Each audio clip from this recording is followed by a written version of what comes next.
Je laisse la place au débat.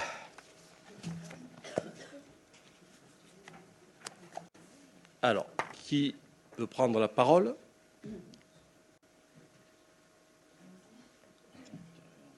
Madame Pereira. Il faut bien que quelqu'un se... Allez. Merci, Monsieur le maire. Je voudrais tout d'abord également dire combien, finalement, les différents débats qui ont pu avoir lieu, et chacun a pu prendre le débat, quelques petites lignes ont bougé ici ou là, et on a pu en lire quelques exemples dans la presse ou entendre des échanges dans les différents conseils municipaux derniers. Alors pour ma part, Monsieur le maire, chers collègues, les élus anglois ont été appelés à donner leur avis le 12 novembre dernier sur la proposition du préfet d'un EPCI unique à l'échelle du Pays basque, dans un climat passionné et des plus médiatisés, aujourd'hui très largement encore. J'ai pu exprimer à cette occasion, avec responsabilité et gravité, mon point de vue sur ce projet aux conséquences importantes pour notre territoire et pour ses habitants. 5 mois après, nous voilà appelés à trancher.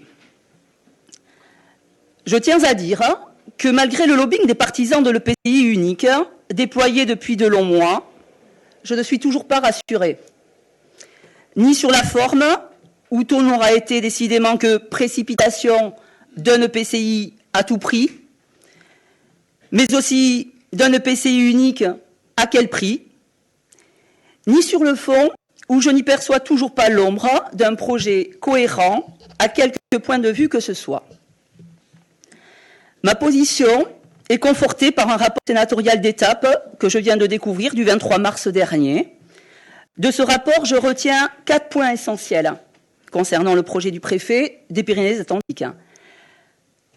La marche forcée dans un calendrier très contraint de construction de cette EPCI unique.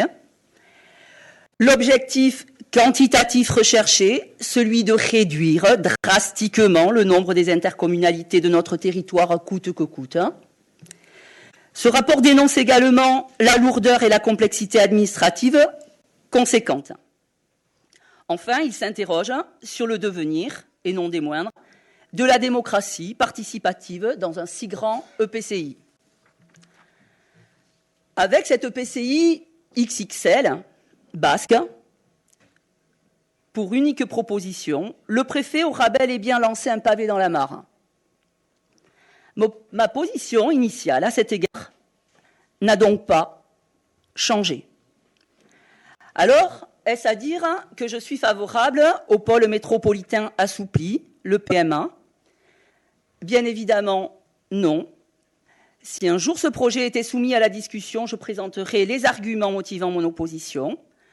Ce projet me semble n'être en réalité qu'une simple variante de l'EPCI unique, bâti dans la précipitation et la confusion. Le millefeuille territorial, dans les 2 cas, est appelé inexorablement à bien s'épaissir, à devenir coûteux et inefficace. En conclusion, je redirai, pour ma part, sans langue de bois et sans préoccupation politicienne, que pour aborder le sujet humain, démographique et économique qui est posé, il est urgent de s'éloigner du discours mythologique ambiant, de changer rapidement de logiciel, pour tenir compte des réalités et par là même répondre, enfin, bon sang, enfin, aux préoccupations économiques et sociales de nos concitoyens. Monsieur le maire, chers collègues, il faut plus que jamais que la pratique démocratique retrouve sa dignité.